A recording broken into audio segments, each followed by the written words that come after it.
Hello, my dear lazy thinkers. Asha here, or as you know me, your story scout. Grab your backpack and adjust your pillow. We are heading out on a grand adventure. Are you ready? Today we are going on a very funny journey to meet a man who was a professional at doing absolutely nothing. He was a master of the nap. This is Ravi. Ravi wasn't strong, and he definitely wasn't rich, but he had a superpower: laziness. He could sleep through a parade, a thunderstorm, and even his own dinner. Ravi believed that every job, no matter how small, could be avoided if you just thought hard enough.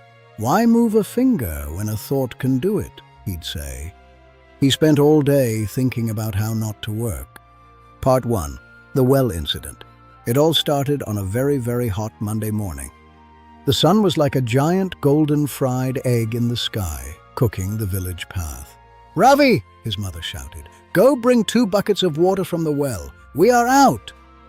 "I need to cook." Ravi's heart sank. The well was so far, and his bed was so close. He dragged his feet, but his mind was already racing for a way out of this chore. Ravi looked at the sun. He looked at his feet. Walking all that way twice? No way. That felt like a mountain trek. He sat down to think. There must be a shortcut, a lazy way. But then, his lazy brain lit up. Ding! Why walk twice when I can use science, he thought. "I'll use physics to do the walking for me. I am a genius," he shouted to the empty yard. He found a long, heavy rope. He tied one end to his bucket, and the other end? He tied it tight around his own waist. He looked very proud. This was going to be easy. He thought, if I throw the bucket into the well, the weight will pull the rope. And the rope will pull me forward. I'll fly to the well like a bird. Pure genius. He took a deep, brave breath. He threw the bucket with all his might. 1, 2, 3. He waited for the gentle, magical pull. But physics had a very different plan for Ravi. Whoosh! The bucket fell fast. And Ravi? He went whoop right after it. He was flying. He landed, splash, straight into the cold, deep water. He was not a bird. He was a rock. When the villagers pulled him out, he was soaking wet and very embarrassed. Even the fish laughed. His friend asked, "Ravi, wouldn't just walking have been easier?" Ravi just shivered. Ravi just sneezed. Achoo! He wasn't done being lazy. He was just getting warmed up or cooled down. He was determined to find a better way, no matter how hard he had to work to find it. Part 2. The firewood disaster. The very next day, his mother had another job. "Ravi, firewood now, and don't fall in any wells," she shouted from the house. Ravi stared at the wood pile. So heavy, so rough, his poor hands would get calluses. He couldn't have that. He sat down and started his lazy thinking again. The gears turned. Then a genius idea hit him. "Wood is heavy, but charcoal is light. I'll just burn it here. If I burn it right here, I can carry the whole forest in one hand," he cheered. Logic. Wait. Did he think about the dry grass around the wood? No. Did he think about the wind? No. He only thought about his poor, soft, lazy hands. Oh dear. This was not going to be good. He lit a tiny match. Crackle. At first, it looked like a great plan. He was so happy. But then, the wind whistled. The grass caught fire. The woodpile became a massive bonfire. Whoosh! The whole field was on fire. The villagers had to work all day to put it out. And they were mad. Ravi spent the whole afternoon running for his life. A very long run. Ravi found out a secret. Running away from work is actually more work than the job. He was exhausted. He needed a nap. If he could find a safe place to hide from the brooms. Part 3. The ultimate hack. Ravi decided he needed a permanent solution. A machine. He was going to build the work-free O-matic, a machine that would do everything for him. He spent 3 days thinking, 2 days drawing. He didn't sleep. He didn't eat. He was busy. He was the hardest working, lazy person in the world. His brain was completely fried. To build it, he had to carry heavy gears from the old clock tower. He was sweating. He was lifting more than he ever had in his whole life. So much for saving effort, Ravi. He tried to power it with a bicycle. He pedaled and pedaled until his legs felt like jelly. He was working 10 times harder than his mother's chores, but he kept going. Almost, he gasped. On the 6th evening, he pulled the final lever. Clank! The machine shook and groaned. It hissed. And then, boom! Gears flew everywhere. His masterpiece was now a pile of smoking junk. Oh, Ravi. Ravi sat in the dust. He looked at his hands. He looked at the empty wood pile. He sighed.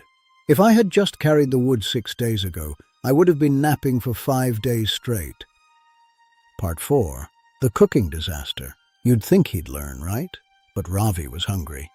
And hunger makes lazy people very, very creative and very dangerous in the kitchen. His mom said, "Ravi, cook the rice for dinner. Just boil water and add rice. Simple." Ravi looked at the stove. "Wait for water to boil? That takes ages. I need a shortcut." He thought, if I use a magnifying glass, I can focus the sun. It will boil in seconds. I won't even have to stand near the hot stove and get sweaty. Pure logic. Or so he thought. He sat in the sun with a giant lens. He aimed the beam right at the pot. He waited. He was getting a sunburn just sitting there. The pot wasn't boiling. "Come on," he whispered.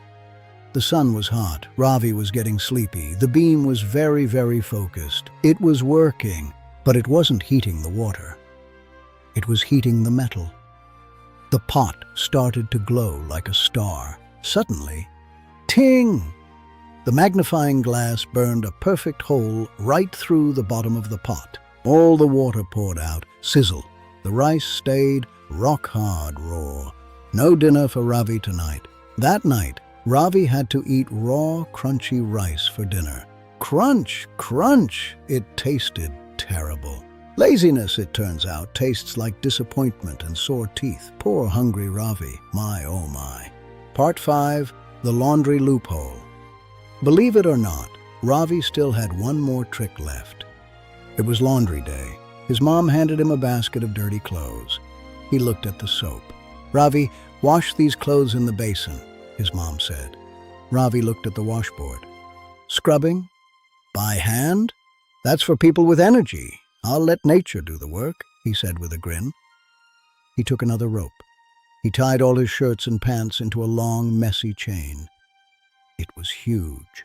He tied the end to a tree and threw the clothes into the river. "Clean in minutes," he cheered. But the river was full of surprises. A giant fish saw his bright yellow shirt. Chomp! It bit it. The fish tugged hard. Ravi's eyes bug out. He tugged back. It was a laundry fishing war. Help! Twang! The rope snapped. Ravi fell backward. "My shirts! My favorite pants!" he cried. "Oh no!" They were floating away down the river, heading for the next village 5 miles away. Ravi had to walk 5 long, muddy miles to find his clothes. He was barefoot and very tired. By the time he got back, it was dark. He worked harder than ever. So much for nature's help. Part 6. The final lesson. After 5 miles of mud, Ravi finally realized something. His brain was tired, his feet were sore, and his belly was empty. He was a changed man, almost. He decided to try something radical. He just did the work. He walked to the well. So simple. It took 5 minutes. He was done. He had the whole day to nap in peace. No fire, no fish. Success. It took 5 minutes. He was done. He had the whole day to nap in peace. No fire, no fish. Success. And that, my dear explorers, is the funniest truth.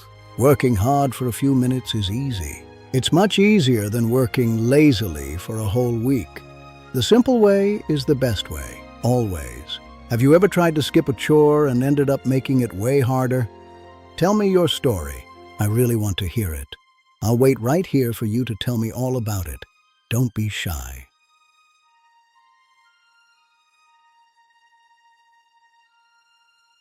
I hear you. I've done it too. Sometimes we think we're being smart, but we're just making trouble. Don't be a Ravi. Well, be a smart worker instead. Work once, rest twice. That's the secret. Remember, the shortest distance is a straight line, not a giant machine or a river rope. No way. Courage begins with one small step, or one bucket of water. You've got this, little thinkers. This is Chiku, your story scout, signing off. Grab your backpack and adjust your pillow. Bye-bye. I'll see you on the next expedition. Don't forget to be kind. Ha ha ha. Bye-bye for now.